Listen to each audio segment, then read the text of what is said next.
బెజవాడలో కలకలం రేపిన బాక్స్ను ఓపెన్ చేశారు పోలీసులు. అందులో పేలుడుకు సంబంధించి ఏమీ లేకపోవడంతో అంతా ఊపిరి పీల్చుకున్నారు. బాక్స్లో రాగి బిందె, అయస్కాంతం, 2 బ్యాటరీలు బయటపడ్డాయి.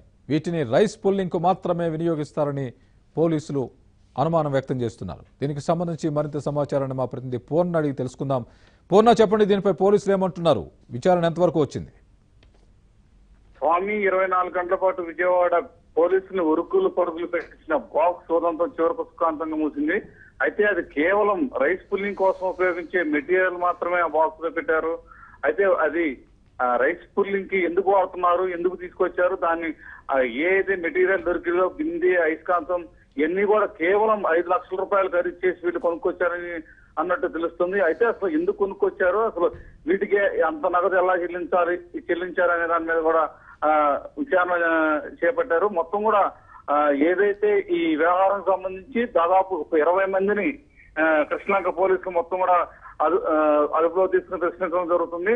అసలు రైస్ పుల్లింగ్ ఎవరు చేస్తున్నారు, అసలు ఎక్కడ ముఠా వచ్చి రైస్ పుల్లింగ్ ఇక్కడ చేయొచ్చు అని సమాచారం ఇచ్చింది అనే కోణంలో కూడా పోలీసులు దర్యాప్తు చేస్తారు. అసలు ఈ మెటీరియల్ అసలు ఎక్కడి నుంచి వచ్చింది? ఎందుకంటే ఈ రైస్ పుల్లింగ్ వాడే మెటీరియల్ మొత్తం కూడా చెన్నై నుంచి మొత్తం కూడా దిగుమతి చేసుకున్నట్లు పోలీసులు ప్రాథమిక విచారణలో తేలింది.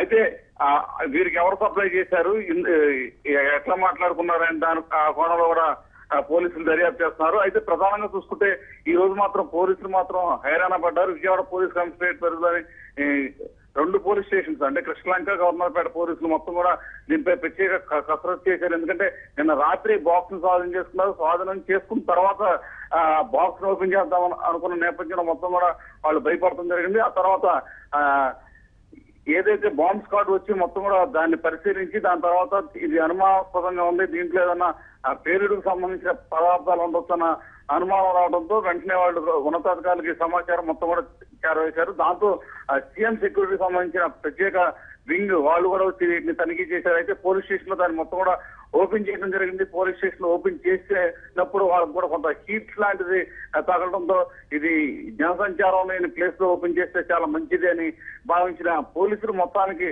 ఆ బాక్స్ అక్కడి నుంచి వెంటనే, అంటే అప్పటికే మీడియా ప్రతినిధులకి అందరికీ వార్త తెలవడంతో ఈ రోజు సాయంత్రం సుమారు 3 గంటల ప్రాంతంలో ఆ బాక్స్ ని కృష్ణానదీ తీరానికి తీసుకెళ్లి అక్కడ ఎవరు జనసంచారం ఎవరు లేని చోట మొత్తం కూడా బాక్స్ తీసి ఓపెన్ చేశారు. అదే బాక్స్ ఓపెన్ చేసిన తర్వాత దాంట్లో ఏమీ ఏర్పడుతుందో దిండే ఒక అయస్కాంతం ఇలాంటివి ఉండడంతో మొత్తం కూడా పోలీసులు ఊపిరి పీల్చుకున్నారు. స్వామి రైట్ Purna, thanks for the update.